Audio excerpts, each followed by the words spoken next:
చట్టం మా చుట్టమే అంటారు. ఉన్న వాళ్ళకి వర్తిస్తదా స్వామి ఇది? చట్టం అయితే ఇండియన్ అంబేద్కర్ రాసిచ్చినట్టు రాజ్యాంగం ప్రకారం అయితే చట్టం అందరికీ సమానమే. పెద్దోడు ఉన్నవాడు, లేనివాడు అయితే లేదు. దీంట్లో ఏ విధంగా చేస్తున్నంటే పోలీస్ ఇన్వెస్టిగేషన్ బట్టి, వాళ్ళు చేసే ప్రతిపాదనను బట్టి, వాళ్ళు ఇచ్చే నోటీసును బట్టి అది ఉంటుంది. కానీ చట్టం కూడా అందరూ తప్పు చేసిన వారు ఎవరైనా కానీ శిక్షకు అర్హులే. నార్మల్‌గా మనం అరుస్తే, గోల పెడితే, లేకపోతే ఒక 20 మినిట్స్ వరకు మనము గొడవ పడితే మన బాడీ సహకరించదు. ఒక ఏజ్ అవుతే. బీపీ, షుగర్ లాంటివి పెరుగుతూ ఉంటాయి. బీపీ రేజ్ అవుతది. మోహన్ బాబు గారు ఆయనొచ్చి నమస్తే పెట్టినారు. ఆ తర్వాత ప్రశ్న అడిగిన ఒక జర్నలిస్ట్‌ని మైక్ లాగి కొట్టినాడు. అది ఏ టైప్ ఆఫ్ ఆయన మెంటాలిటీ ఎట్లుందంటారు? యాస్ ఎ అడ్వకేట్ మీరు చాలా కేసులు చూసినారు. ఆయన మెంటాలిటీ ఎట్లా ఉంది? జనరల్‌గా మనకు వచ్చే క్లయింట్లు గానీ, లేదంటే జనాలల్లా కూడా పబ్లిక్‌లో ఆలోచిస్తే, "నువ్వు మనిషివా? మోహన్ బాబువా?" అంటారు. అది ఎందుకు అంటారంటే, ఆ ఫ్రస్ట్రేషన్ వ్యక్తి ఉన్నది అని ఒక ముద్ర పడిపోయింది ఆయనకు. ఓకే. అంటే ఈ వయసు అనేదేందంటే ఎక్స్‌పీరియన్స్ ఇవన్నీ ఏమైంది ఎక్స్‌పీరియన్స్ అయినాయో అవన్నీ కొన్ని తగ్గుకుంటూ వస్తాయి. ఈ మనిషిలో మాత్రం పెరుగుకుంటూ వస్తున్నాయి. ఎందుకంటే మీడియా దగ్గరికి తను వస్తున్నాడు. నేనంటే విజువల్‌గా చూసినాను. దండం పెట్టుకుంటూ వస్తాడు. వచ్చిన తర్వాత యాజ్ యూజువల్‌గా వాళ్ళు ఒక చాలా క్వెషన్ నిమ్మలంగా వచ్చినాడు. నిమ్మలంగా వచ్చిండు. క్వెషన్ అడుగుతారు. జనరల్‌గా మీడియా వాళ్ళు ఉంటారంటే క్వెషన్ రైజ్ చేయడం, క్వెషన్ అడుగుతారు. ఏదైనా గాని వాళ్ళు 4 గోడల మధ్యలో ఉన్న వ్యవస్థనంతా వాళ్ళ వాళ్ళ కుటుంబాన్నంతా వాళ్ళు బయటేసుకున్నారు. బయటేసుకున్నాక ఒక సెలబ్రిటీ కాబట్టి వీళ్ళు క్వెషన్ అడగాల్సిన ఆవశ్యకత ఉంటది. ఉన్నప్పుడు క్వెషన్ మళ్ళా మీడియా వాళ్ళ దగ్గరికి వచ్చి దండం పెట్టుకుంటూ వచ్చిండు. వచ్చిన తర్వాత క్వెషన్ రైజ్ చేసిండు. విచక్షణ రహితంగా ఒక మీడియా పైన అట్లా కొట్టడం అంటే ఒక అయ్యప్ప మాల దీక్షలో ఉన్నాడు మళ్ళీ. ఆ దీక్షలో ఉన్నప్పుడు ఈయననే ఒక 75 సంవత్సరాల వ్యక్తి ఏదో ఎన్నో అవార్డులు తీసుకునే వ్యక్తి, నేను సీనియర్ నటుడినని, నా కుటుంబం అంతా సీనియర్ నటులు అని చెప్పి చెప్పుకునే లెజెండరీ వ్యక్తి, కాదా? లెజెండరీ అని చెప్పుకునే వ్యక్తి ఈ రకంగా ప్రవర్తించడం అనేది ఎవరు కూడా హర్షించదగి కాదు. అది చాలా దారుణం అది. అందరం ఖండిస్తున్నాం. ముక్త కంఠంతో అందరం ఖండిస్తున్నాం దాన్ని. ఆయన మెంటాలిటీని ఏ విధంగా చూస్తున్నారు? అదే అదే అంటున్నా. చాలా మంది ఆ పేరెందుకొస్తది? హుహు. నువ్వు మనిషివా? మోహన్ బాబువా అంటారు. హ్మ్. ఎందుకంటారు? ఆయనే ఆ ప్రవర్తన, ఆయన తీరు ఎందుకంటే గతంలో అంటే మీడియా పరంగా రాసిన దాని ప్రకారం వాళ్ళు ఆ మీడియాలో అంటే మీడియాలో కాకుండా వీళ్ళు ఇక్కడ సెట్‌లో షూటింగ్ సెట్‌లో రకరకాలుగా ప్రవర్తిస్తాడు. అంటే అక్కడ ఉన్న అంటే కెమెరామెన్‌ల గొత్తును గాని, లేకుంటే చిన్న చిన్న యాక్టర్ల మీద గాని ఆయన ప్రభావం చూయిస్తాడు. చూయించి ఆయనే ఆ చిన్న వ్యక్తుల దగ్గర నేను పెద్ద వ్యక్తిని అని చెప్పి చూయించుకుంటాడు. ఓకే. అంతేగాని ఆయన ఏదో హీరో అంటే ఎట్లుండాలి? ఒక నెమ్మదిగా అంటే వయసు పెరిగిన కొద్దీ ఆయన ఒక మెచ్యూరిటీ లెవెల్ పెరగాలి. ఒక అంటే ఇప్పుడు చిరంజీవి గారు ఉన్నారు. ఎంత బాగా మాట్లాడతారు. ప్రజల్లోకి వచ్చినప్పుడు ఇంకా చాలా తగ్గి మాట్లాడతారు. ఎంత సౌమ్యుడు. లోగా మాట్లాడతారు. తక్కువ మాట్లాడతారు. ఈయన చేసి మొన్న పెద్ద యాక్టర్‌ని పట్టుకొని వాడు, వీడు అన్నాడు. అది ఎంతవరకు కరెక్ట్ అది? సో అంటే రజనీకాంత్ గారు పట్టుకొని. దీన్ని పట్టుకొని ఆయనకు మెచ్యూరిటీ లెవెల్ పెరగలేదు. సో అంత కుటుంబంలో ఉన్న ముగ్గురు వ్యక్తుల మధ్యలో ఉన్న సమస్యనే పరిష్కారం చేయలేడు. రేపొద్దున ప్రజలకు వీళ్ళకు రాజ్యసభ మెంబర్ చేసిండు. ఈ ప్రజలు రాజకీయాల్లో ఉన్నాడు. రకరకాలుగా ఉన్నాడు ఆయన.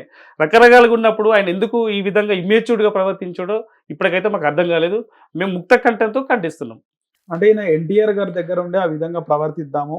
ఆయనలాగా ఆయనతో ఉండి అంటే ఆయన మేనరిజమా లేదా నేను పెద్దగా ఉండాలని చెప్పి ఆ విధంగా ఇప్పుడు అనుకుంటూ అనుకరించడం చిరంజీవిలాగా నేను యాక్ట్ చేస్తా అంటే అయితదా? నీ యొక్క అంటే ఏ విధంగా నీకు అంటే ఏ విధంగా అయితే వస్తదో అదే స్వభావం ఉంటది గానీ, ఒకరిని చూసి కాపీ కొట్టేది అంటే పులిని చూసి నక్కని చూసి పులిని చూసి నక్క వాతలు పెట్టుకున్నట్టు ఆయన ఎవరినో చూసి ఎవరినో అనుకరిస్తా అంటే రజనీకాంత్ స్టైల్ రజనీకాంత్‌కి ఉంటది. చిరంజీవి స్టైల్ చిరంజీవికి ఉంటది. అంతేగాని మోహన్ బాబు వస్తే అందుకే చాలా మంది చాలా రకాలుగా విన్నాము. మీరు చూస్తున్నారు. మోహన్ బాబువా? మనిషివా? మోహన్ బాబు అని. సో ఆయనకు అనుకరించడం అట్లా చెప్పుకోవడం అనేది పెద్ద గొప్ప విషయమే కాదు దీనిలో. నా ఇక్కడ విషయంలో. కొన్ని మీమ్స్ కూడా నడుస్తున్నాయి స్వామి. అంటే ఇండస్ట్రీలో ఏమైనా సమస్యలొస్తే మా ఇంటికొస్తారని విష్ణు ఒక ఇంటర్వ్యూలో అన్నాడు. హ్మ్.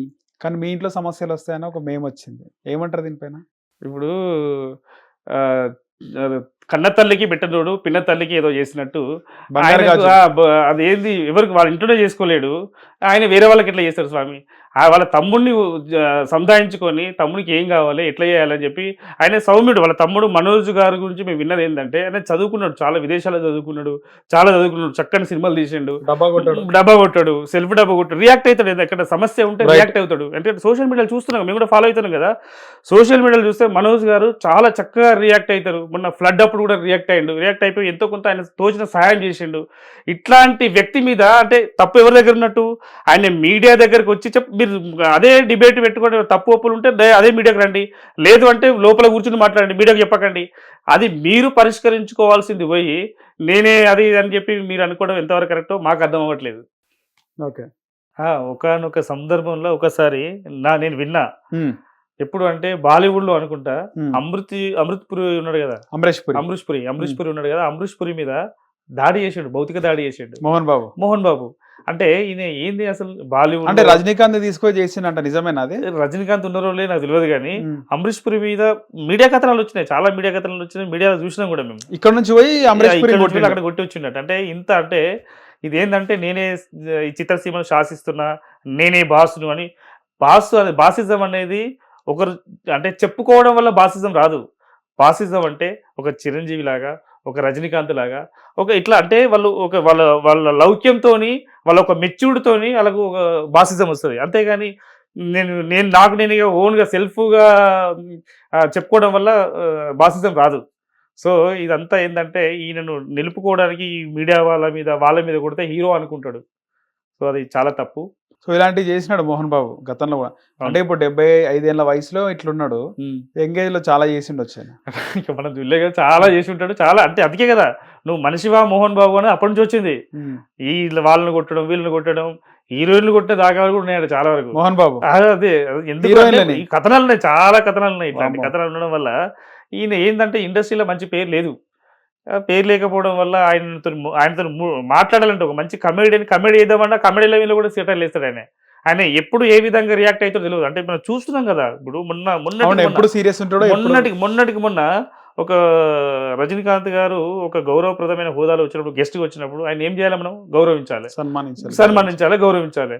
వాడు ఎంత ఫ్రెండ్ అయినా నా ఫ్రెండ్ వాడు వీడు అని ఒక సంబంధించిన పక్క నుండి చిరంజీవి గారు చెప్తున్నారు, వాడు అనకూడదు రజనీకాంత్ గారు అని నేను చెప్పినా కానీ వాడు నా ఫ్రెండ్ అండి, వాడు నా ఫ్రెండ్ అని మళ్ళీ అదే. అంటే ఆయన ఏంటంటే ఆయన హోదా నా హోదా ఒకటే ఆయన లాగా చూయించుకుంటాడు. సో ఆడ నేను బాస్ను అని చూయించుకుంటాడు. చెప్పడం వల్ల ఎప్పటికీ బాస్ కాలేరు. అంటే ప్రజలు అనుకోవాలి, మిమ్మల్ని మెచ్చాలి, మెచ్చిన తర్వాతనే నువ్వు బాస్ అవుతావు. అంతేగాని నువ్వు సెల్ఫ్ డిక్లరేషన్ ఎట్లా చేసుకుంటాను?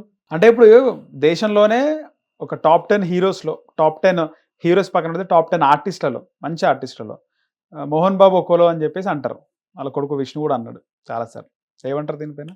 అంటే ఆర్టిస్ట్ అయితే విలనిజంలో చాలా మంచి పాత్రలు చూసినాం మేము. విలక్షణ నటుడు, విలక్షణంగా నటిస్తాడు, బాగుంటది. కానీ అది నిజ జీవితంలో కూడా అట్లే ఉండాలి కదా. అంటే విలనిజంగా కాదు, ఒక హీరో లాగా, అంటే ఒక సినిమాటిక్ దిల్సే ఉండాలి, మంచిగా ఒక సేవ చేయాలి. ఇప్పుడు ఇన్ని సంవత్సరాలు దాదాపుగా తెలిసి ఒక 40 సంవత్సరాల ఇండస్ట్రీ అయితే మనకు కొంచెం అంటే వింటున్నాం. కానీ ఎక్కడ కూడా ఈయన పెద్ద సర్వీస్ చేసి పెద్దవాళ్ళకి చేసినట్టు ఎక్కడ నాకైతే కనబడలేదు. అంటే ఎక్కడ చూసిన దాఖలాలు లేవు, వెంటనే రియాక్ట్ అయిన సందర్భాలు అయితే లేవు.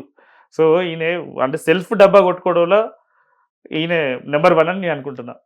టాప్ 10 ఏమో పక్కనే పెట్టు, కానీ నెంబర్ 1 అయితే దీంట్లో సెల్ఫ్ డబ్బా కొట్టుకోవడంలో ఫస్ట్ నెంబర్ 1.